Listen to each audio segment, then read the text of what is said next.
Hey guys, welcome to Solo ReacTalk. Today I'm going to be reacting to a video called What You Need to Know About Every African Country. Or every country in Africa. What do you need to know? Yeah. Sorry about that. Okay, let's start. 3, 2, 1.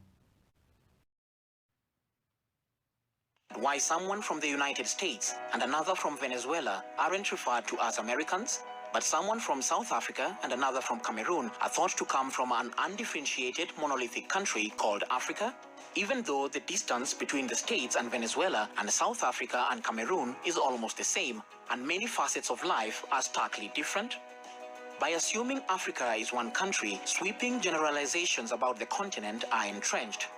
Our desire to inspire a passion for learning about Africa runs deep. If you like to have some better understanding of Africa, hit the subscribe button and you'll be on your way. Welcome to Reason Africa. Let's start with Algeria, which is the largest country in all of Africa. It is a country in the Maghreb region of North Africa, and the capital and most popular city is Algiers, located in the far north of the country of the Mediterranean coast. It supplies large amounts of natural gas to Europe, and energy exports are the backbone of the economy. Algeria is commonly called the country of cherries and dates. Women in Algeria, unlike those in other Islamic nations, have considerable prominence in society, as 70% of Algeria's lawyers and 60% of its judges are women. Algeria has one of the largest militaries in Africa and the largest defense budget on the continent. The country's recently launched 6-lane 1,216-kilometer highway runs from the Moroccan border to the Tunisian border, connecting Algeria's major coastal cities and bolstering intra-African trade. Its construction is reported to be one of the largest highway projects in the world, which came with a price tag of $11 billion. A drive on the highway is indeed every motorist's paradise. The title of the largest country in Africa used to belong to Sudan, which split up in 2011 to form two countries, Sudan and South Sudan, which became the newest UN-recognized sovereign state in the world. South Sudanese are extremely slim and tall, with men averaging 6'4" and women averaging about 6 feet tall. In fact, one of the tallest players in NBA history is Manute Bol, who was a South Sudan-born basketball player who stood at 7'7". The nation is a true definition of tall, dark, and handsome and pretty. Juba is the capital and the largest city. The city is situated on the banks of the White Nile and also serves as the capital of Jubek State. However, the South Sudanese government and others have expressed the need for a new planned city built as a replacement capital elsewhere, most likely Ramsiel, which is considered the geographic center of the country. The currency is the South Sudan pound. The country's petroleum minister said recently that South Sudan is floating on oil, alluding to its abundance. Following unrest in the past years, the government is targeting daily output of 250,000 barrels by the end of next year, and ultimately 350,000 barrels from existing fields. South Sudan is home to a wildlife phenomenon that has been under the radar for a long time. Little-known Sud wetlands in the country are home to an outstanding number of white-eared cob antelope, and to Africa's second-largest mammal migration. At least 1.2 million antelopes migrate across the relatively undisturbed habitat of the Sud, forming a mass migration which could easily rival the Serengeti's massive herd of wildebeests. South Sudan is also home to the largest population of shoebill stock in Africa. From January until June, the animals move en masse north and east from the floodplains of the Sud and Bandingilo National Park across to Boma National Park and into the Gambela National Park in Ethiopia. At 100 million strong, Ethiopia is Africa's second most populous country, and its capital, Addis Ababa, is the highest capital in Africa, standing at 2,400 meters above sea level. Every year, over 50,000 runners flood the main streets of Addis Ababa to take part in one of the country's most popular sport, running.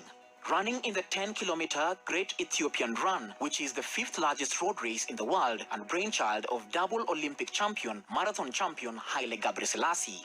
Besides being mentioned severally in the Bible and the Quran, Ethiopia has the most UNESCO World Heritage Sites in Africa, and the nation's calendar is more than 7 years out of sync with the one used in much of the rest of the world. The oldest fossil skeleton of humans were found in Ethiopia, Lucy one of them. The teeth, lower jaw, and jaw fragments found in the Afar region in 2015 provide evidence that the two early human ancestor species roamed in East Africa more than 3 million years ago. Ethiopia is one of only 2 countries on the continent which were never colonized. 7,677 kilometers west of Ethiopia lies the other nation, Liberia. Liberia has one of the most unique histories in Africa. It's the continent's oldest republic and is divided into 15 counties, and its capital is Monrovia, located on the Atlantic coast at Cape Mesurado. Revenues come primarily from rubber and iron ore exports, and revenues from its maritime registry program. Some of the world's biggest cruise ships are registered here. The first female president on the continent is from Liberia, Ellen Sirleaf, and currently its president, George Weah, is the only African to have been named World Player of the Year. The endangered and mysterious pygmy hippopotamus is native to the forests and swamps of Liberia. Instead of being repatriated to their countries of origin, freed slaves from the United States of America were sent to Liberia and formed the elite of Liberian society. Consequently, Liberia is the only African nation to have been colonized by African Americans. Let's go to one of the only 3 countries in the world to be completely landlocked inside another country. Let's head to Lesotho. Lesotho might be tiny, but it's a gem of an enclave. The country's full name is the Kingdom of Lesotho, and Maseru is the capital and the country's largest city.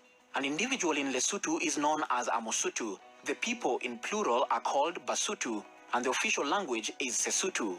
You would not immediately associate Africa with snow, but Lesotho is home to one of 7 ski resorts on the continent. It is a highly mountainous nation. The lowest point here is 1,400 meters above sea level, which is the lowest point of any of the world's nations. Lesotho is home to the highest altitude pub in Africa at 2,874 meters above sea level. Here, tourists enjoy a drink above the clouds. Even though very little of Lesotho is covered in water, the rivers that run across the country form an important part of Lesotho's economy. Much of the country's export revenue comes from water to South Africa. Located on the southern tip of the continent, South Africa is by far the largest producer of strategic minerals. The country produces a staggering 90% of world's platinum, 80% of manganese, 73% of chrome, 45% of vanadium, and 41% of the gold. As a regional manufacturing hub, it is the most industrialized country and diversified economy on the continent. Most people only think of 2 languages in relation to any country, but in fact, South Africa has a diverse language pool of 11 official languages. South Africa is the only country to have 3 capital cities. Pretoria is the executive capital, Cape Town is the legislative capital, and Bloemfontein is the judicial capital. Johannesburg is the largest city in the country and one of the 50 largest urban areas of the world. 2/3 of Africa's electricity is generated in South Africa, and as much as 70% of Africa's rail infrastructure is found in South Africa. Table Mountain, one of the iconic landmarks of South Africa, is one of the oldest mountains in the world and is considered to be one of the 12 main energy centers of the planet, emitting spiritual, magnetic, and electric energy. The easternmost country on mainland Africa is Somalia. At the ports in Somalia's capital Mogadishu, the sight of herds of cattle being loaded onto ships ready for export is a clear indication of the booming livestock sector in the country. Somalia exports over 5 million livestock annually to markets in the Gulf of Arabia, among the highest the world over. Once, Somalia was known as the White Pearl of the Indian Ocean. However, an outbreak of civil war in 1991 triggered the collapse of Somalia's once promising tourism sector. The government is intent on rebuilding and putting in place steps to return to its former glory as a haven for holidaymakers seeking a mix of beach, culture, and history. Although Somalia boasts of hundreds of different fish species on its coast, fishermen often accuse foreign trawlers of illegal fishing in the country's waters. There is increasing hope that a complete end to security challenges will help unlock potential of the longest national coastline on the African continent. In the suburbs, donkey carts and cattle herds roam the streets. Grocery shops and hair salons are open late into the night, while youths play street soccer under solar-powered lights, a sign that the country is on a positive direction towards security stability. On the south coast of West Africa lies Ivory Coast, or Côte d'Ivoire, which is the 3rd largest French-speaking population in the world.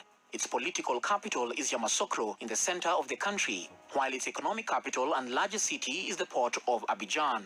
It was once called the Teeth Coast due to its trade in ivory. The Basilica of Our Lady of Peace in Yamoussoukro is the largest church building in the world, covering 323,000 square feet. Worlds apart in culture and history, Ivory Coast's flag is a spitting image of Ireland's. All that separates the two countries' flags is the order of the colored stripes. Côte d'Ivoire is orange, white, and green, while Ireland is the reverse. The Ivory Coast is the world's leading producer of cocoa beans, which are used in the manufacture of chocolate, supplying 33% of the total. In 2013, it shifted 1.44 million metric tons of cocoa beans, nearly double its nearest rival. The global chocolate industry is worth more than 80 billion US dollars. Ivory Coast is increasingly putting in place plans to increase its earnings from the sector. Ivory Coast have twice won the African Cup of Nations in 1995 and 2015, both times beating the Black Stars of Ghana. The latest International Monetary Fund report has recently rated Ghana as the fastest growing economy in the world. Buoyed by a stable democracy, gold and oil exports, the nation is enjoying robust economic growth. Ghana was the first country in sub-Saharan Africa to gain independence from colonialism in 1957. The nation is pretty much right at the center of the world, being both incredibly close to the equator and on the Greenwich Meridian. The port city of Accra is the commercial hub of the country and its capital. Their currency is called the cedi, and they drive on the right-hand side. Ghana is the first sub-Saharan country to send a satellite into orbit around the Earth. The custom of creating elaborate coffins for people of prominence originates from the Ga people's belief that life carries on after death. The world's largest man-made lake is found in Ghana. Lake Volta covers 3.6% of the country's total area at 8,502 square kilometers. Ghana is Africa's second largest and the world's seventh largest producer of gold. The Ashanti Kingdom, one of the most famous African empires, still exists in the country as a sub-national proto-state that enjoys constitutional protection. This means that Ghana has managed to protect its tradition without losing its democratic nature. To the north of Ghana is Burkina Faso, which translates to the land of upright men. The country was previously named Upper Volta by the French before former President Thomas Sankara changed the name to Burkina Faso. Ouagadougou is the capital and the largest city. Africa's largest cotton producer, Burkina Faso, recently hosted its first African Fashion Festival, drawing designers from the region in a bid to promote African textile designs.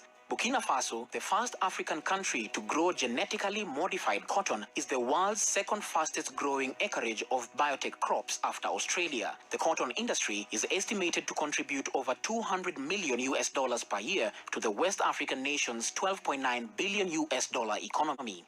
Burkina Faso's national football team is nicknamed the Stallions, which reflects the country's traditional fascination with horses, but growing a sport to rival football would take some doing. However, horse racing is one of the country's premier sports. The city of Bobo Dioulasso has always been a force to reckon with in traditional wrestling. Ouagadougou is also home to Africa's largest film festival, the Pan-African Film and Television Festival of Ouagadougou, or FESPASCO, which just marked its 50th anniversary. Tour du Faso is part of the UCI Africa Tour, has over the years grown to become one of Africa's top cycling events. Which countries would you like us to cover in our next episode? If you've learned something new from this episode, tell us in the comment section below. We intend to have every video leave you with some better understanding of Africa. Hit the subscribe button, like the video, and share with a friend or two.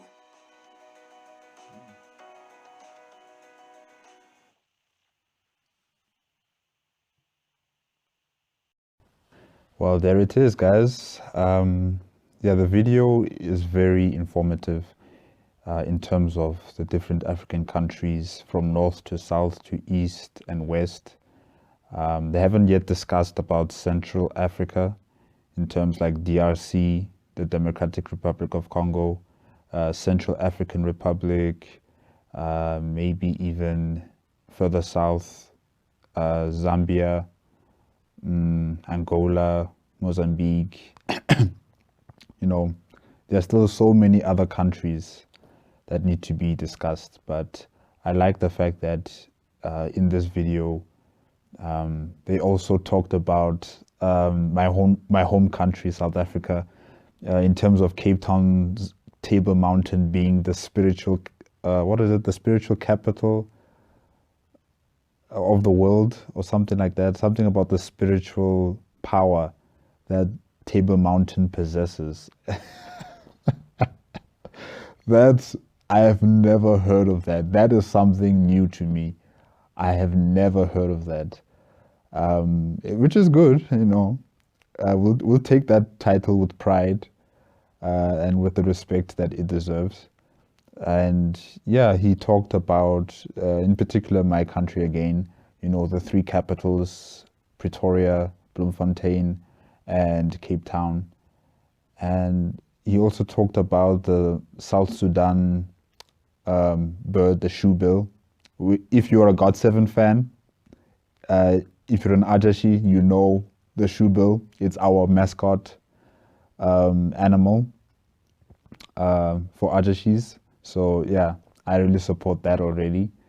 I hope many of these countries like South Sudan and Somalia can get, you know, their acts together, you know, bring back the infrastructure, the tourism sector, and rebuild a country that all the people would want to live in, you know. And what also impressed me about South Sudan was how tall the people are. I mean, these guys are giants. They are giants. Beautiful, beautiful giants. I wonder how would I feel if I was that tall. Man, it's a bit crazy though.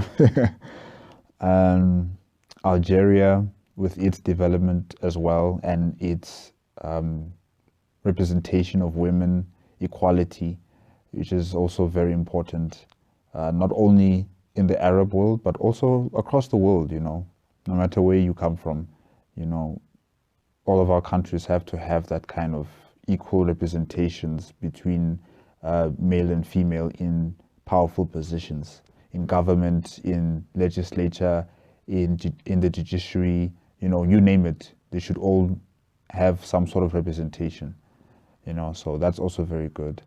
And Liberia, when he stated that Liberia was the first African country to be colonized by African Americans, I don't understand. I don't understand that notion.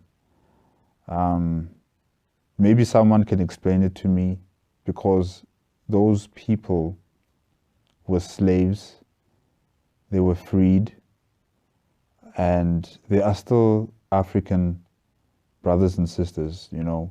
They may not have the culture or the language, you know, from their motherland, if I can say it like that, but they are still African brothers and sisters. And to say that they colonized an African country, I don't know, it just doesn't feel right with me, you know?